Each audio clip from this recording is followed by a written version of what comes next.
A'udhu billahi minash shaitanir rajim. Bismillahirrahmanirrahim. Dear students, Assalamu alaikum warahmatullahi wabarakatuh.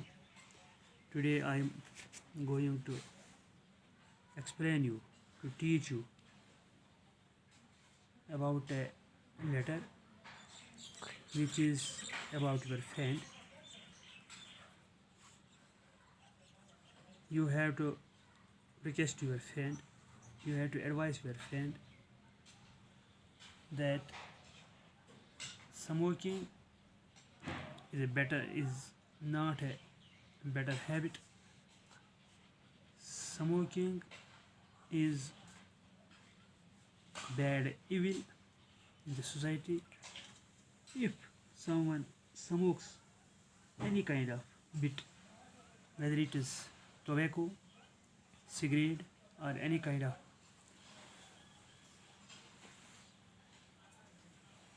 smoking, it creates many huge problems.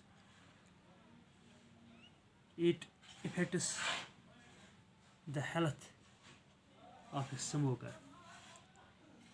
That results that sometime the smoker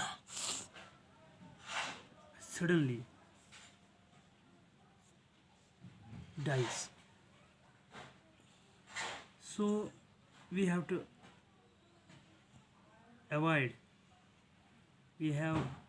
try to avoid this bad habit.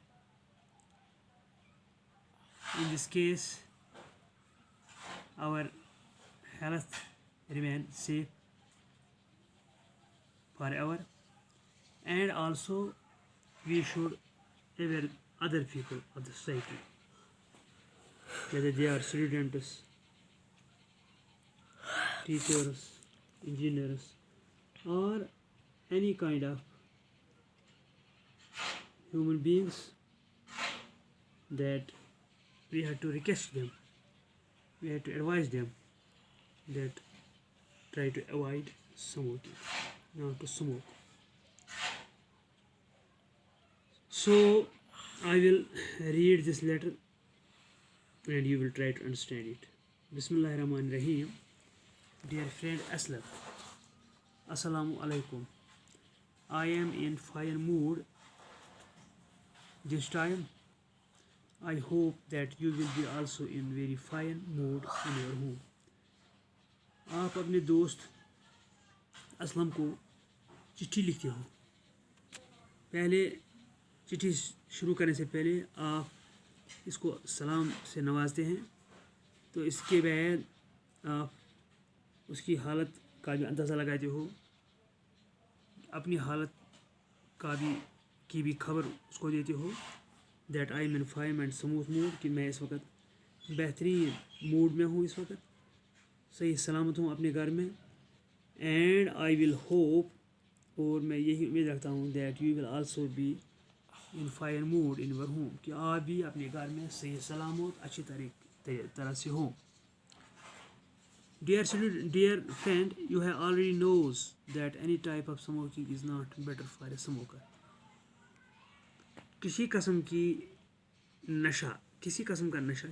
نشاوری ایک نشاور انسان کے لیے ٹھیک نہیں ہے, چاہے وہ cigarette ہو, چاہے وہ بیڑی ہو, چاہے وہ تمباکو ہو, چاہے وہ نسوار ہو, یا اور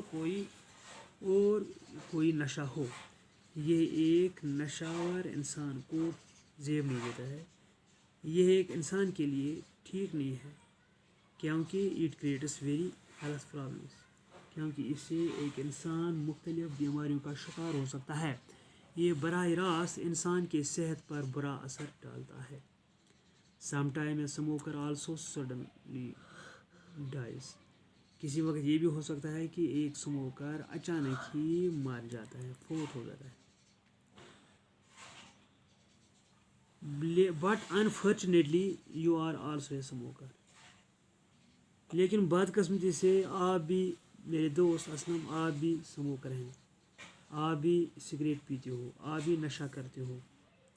many times I advise you, بہت دفعہ میں نے آپ کو ریکویسٹ کی تھی, نصیحت کی تھی, ایڈوائز کی تھی, ناٹ ٹو اسموک, کہ آپ اسموکنگ مت کرو. آپ سموکنگ کو اوائڈ کرو. You promised me many times. آپ نے مجھ سے مختلف وقتوں میں وعدہ کیا that I will avoid this bad habit کہ میں یہ بری عادت ہمیشہ کے لیے چھوڑوں گا. But till date you are an active smoker. لیکن آج تک آپ برابر سب سے بہترین اسموکر ہے. یعنی آپ اچھی طرح سے نشہ کرتا ہے. I again request you. میں آپ کو پھر نصیحت کرتا ہوں, التجا کرتا ہوں, التماس کرتا ہوں, ایڈوائس کرتا ہوں, گزارش کرتا ہوں کہ آپ فوراً اس نشے کو چھوڑنے کی کوشش کرو یا چھوڑو. آپ اوائڈ کرو اسموکنگ کو. تو اس سے کیا ہو جائے گا, you can not suffer any kind of health problem. اس سے آپ کو یہ رزلٹس نکلیں گے, اس سے آپ کو یہ نتائج نکلتے ہیں کہ آپ اپنی صحت کو محفوظ رکھو گے. اور ساتھ ہی آپ کو میں یہ بھی تلقین کرتا ہوں, جب آپ خود چھوڑو گے تو آپ دوسروں کو بھی تلقین کرو. جو بھی سماج میں جو بھی کوئی فرد ہو, چاہے وہ آپ کا رشتہ دار ہی کیوں نہ ہو, وہ آپ کا ہمسائی کیوں نہ ہو, چاہے وہ آپ کا دشمن ہی کیوں نہ ہو, تو دشمن, دوست, ہمسائے, رشتہ دار کو بھی اچھی طرح سے اویئر کرو اس بارے میں کہ بھائی کو بھائی کے نام کا نام دے کر, بہن کو بہن کا نام دے کر, ماں کو ماں کا نام دے کر, اور چچے کو انکل یا چچے کا نام دے کر ان سبوں کو سمجھانے کی کوشش کرو کہ اسموکنگ ایک بری عادت ہے. It is a bad habit. اگر کوئی اسموکنگ کرنا چھوڑ دے گا تو وہ خوشحال زندگی گزارے گا, وہ خوشحال زندگی بسر کرے گا اور اس کی صحت بھی اچھی رہے گی. تو اگر آپ خود بھی اس پر عمل کرو گے, دوسروں کو بھی اس کی تلقین کرو گے, اس سے آپ کو 2 فائدے ملیں گے. ایک تو آپ کی صحت اچھی رہے گی, آپ کی صحت پر برا اثر نہیں پڑے گا. دوسرا فائدہ یہ ہے کہ جب آپ اپنی سوسائٹی کے افراد کو سمجھانے کی کوشش کرو گے تو اس سے آپ کا خدا بھی خوش ہو جائے گا. تو اس سے خود سماج میں بھی یہ بری حالت خود دفن ہو جائے گی, فنا ہو جائے گی, جس سے آپ کو بے حد فائدہ ملے گا. تو آپ کو خدا بھی خوش ہوگا اور دنیا کے لوگ بھی آپ کی تعریف کریں گے, سماج کے لوگ بھی, سماجی افراد بھی آپ کی تعریف کریں گے کہ اگر آپ نے اس بیڈ ہیبٹ کا کلا کما کیا, اس بری عادت کو آپ نے چھوڑا اور دوسروں کو بھی اس بری عادت کو چھوڑنے کی تلقین کرو گے. تو فائنلی میں آپ سے یہی امید رکھتا ہوں کہ آپ فوراً اس بری عادت سے باز آ جاؤ گے, تو جس سے آپ کی صحت بھی بچ پائے گی اور اس سے آپ کو دوسروں کو سمجھانے میں بھی مدد ملے گی. لہذا آج سے میں یہی امید رکھوں گا, یہی توقع رکھوں گا کہ آپ اس اسموکنگ کو اوائڈ کیجیے, جس سے آپ کی جان انشاءاللہ صحیح سلامت رہے گی.